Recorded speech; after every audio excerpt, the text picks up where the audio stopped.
pessoal, boa noite, bom domingo de Páscoa para vocês, quem foi entrando aí. Eu resolvi abrir essa live para conversar sobre o tema que tá, assim, causando algumas interpretações lá na minha DM, né? Que é, o médico examinador, ele deve encaminhar para o INSS ou ele não deve encaminhar? Algumas pessoas escreveram, eu trabalho com médicos examinadores, né? Algumas pessoas de outras profissões ou outros médicos assistentes. Eu trabalho com alguns médicos examinadores que não encaminham para o INSS, falam que quem tem que encaminhar é o médico assistente daquele paciente. E em outros lugares que só é o médico coordenador que encaminha o paciente para o INSS. O que é certo e o que não é, né? Primeiro, o médico examinador, ele é um médico que trabalha em saúde ocupacional. E como qualquer médico com CRM, você tem a liberdade para tomar uma decisão clínica em relação àquele paciente. Antes de tudo, o médico examinador ou o médico do trabalho, se vocês não estiverem me ouvindo direito, me falem porque eu tô aqui na varanda de casa. Antes de tudo, o médico examinador ou o médico do trabalho ali equiparadamente, eles são médicos que prestam assistência ao trabalhador em relação ao ambiente de trabalho. Então, sim, a gente também cuida dos interesses do nosso paciente, que no caso é o empregado da empresa. Existem pessoas que generalizam algumas situações. Por exemplo, eu sou médico examinador X, não digo em qual lugar, e eu não encaminho um paciente para o INSS porque essa não é minha responsabilidade.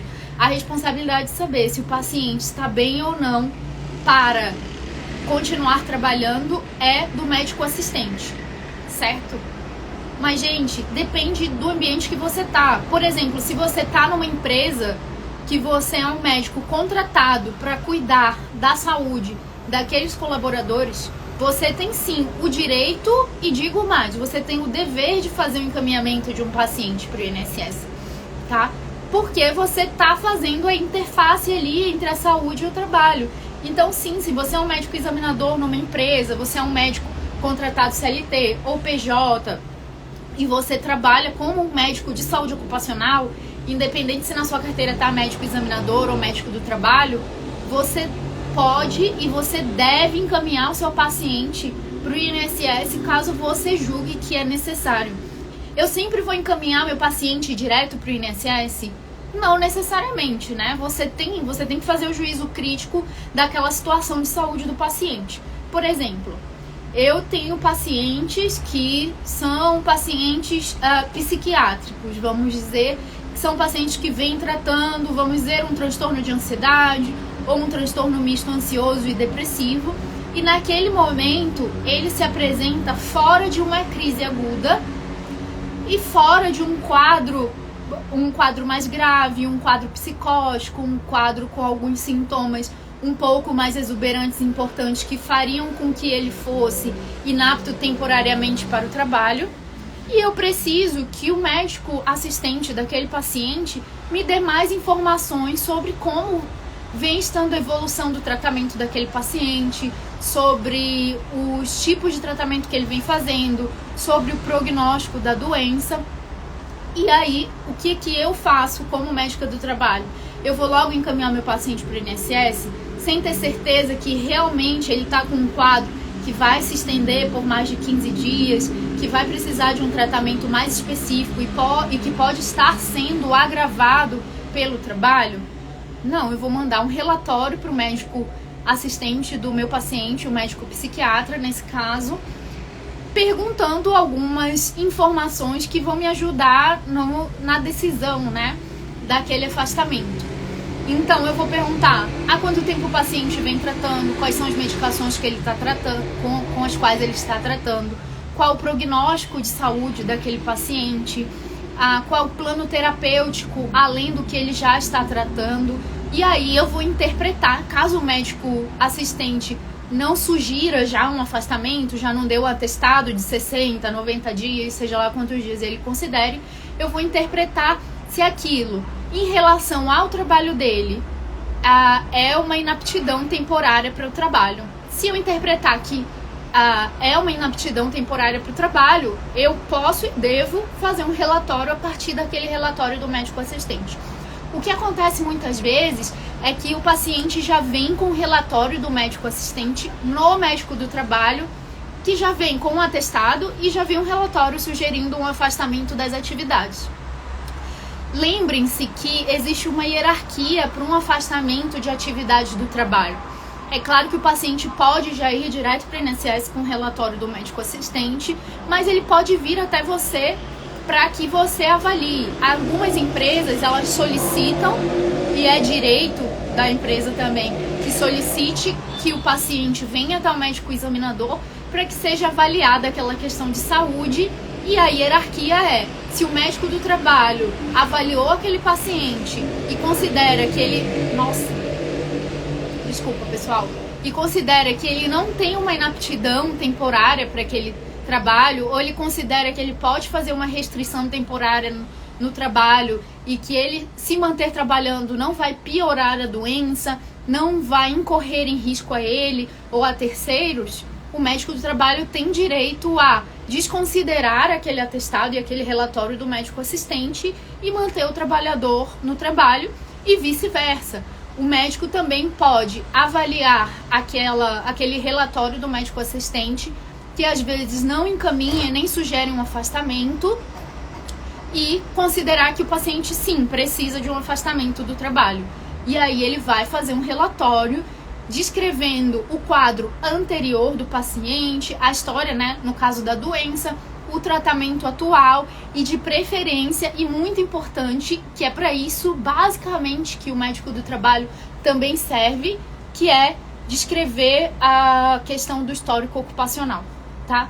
Do paciente. Então, sim, o médico deve fazer esse encaminhamento, principalmente se você for um médico examinador contratado pela empresa e tá lá trabalhando, né, em relação àquela saúde do colaborador. Vamos ver aqui. A Luana falou... Nossa, peraí, meu gato tá pegando. Sai.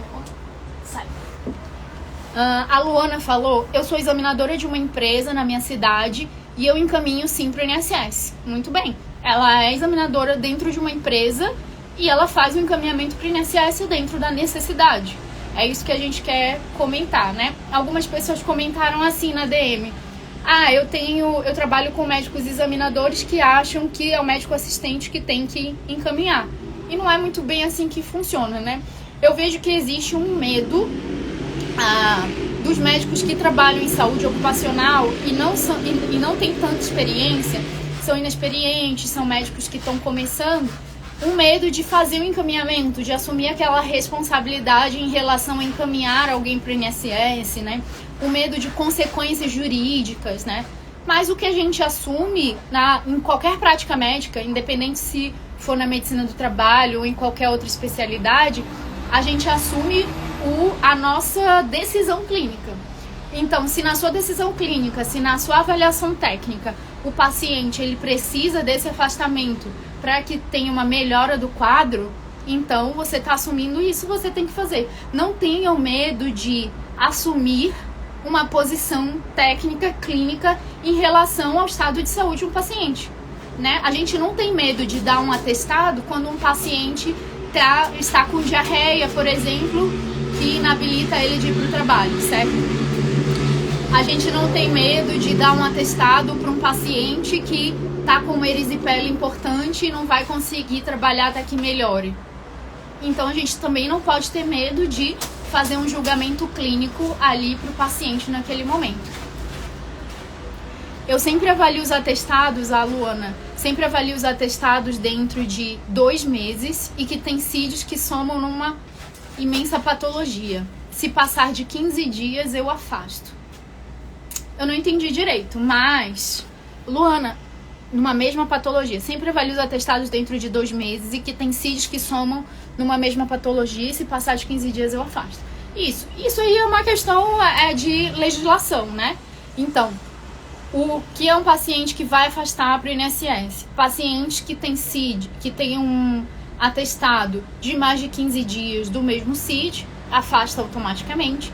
Ou pacientes que têm mais de 15 dias somados de atestado nos últimos 60 dias de CIDs correlacionados. Então, não precisa ser o mesmo CID. Vamos dizer que um paciente apresente um CID de transtorno de humor, quaisquer que seja, e depois apresente um CID de tristeza, um R lá da vida, um CID-R. É o meu gato que tá aqui atrapalhando. Então, são CIDs correlacionados. Então, sim, somando 15 dias, a gente pode afastar aquele paciente e, na verdade, isso é mais uma questão administrativa. Em empresas maiores, por exemplo, nas empresas que eu já trabalhei, eu não preciso fazer esse afastamento, porque o sistema automaticamente correlaciona os CIDs e afasta aquele paciente. Então, a gente não precisa fazer uma avaliação médica, não precisa ter nada manual naquele sentido, né? Já trabalhei em empresa em que o enfermeiro do trabalho ficava responsável por validar os atestados do paciente e encaminhar para o médico do trabalho sempre que eles completavam 15 dias para que fosse tomada a decisão de afastar ou não, né?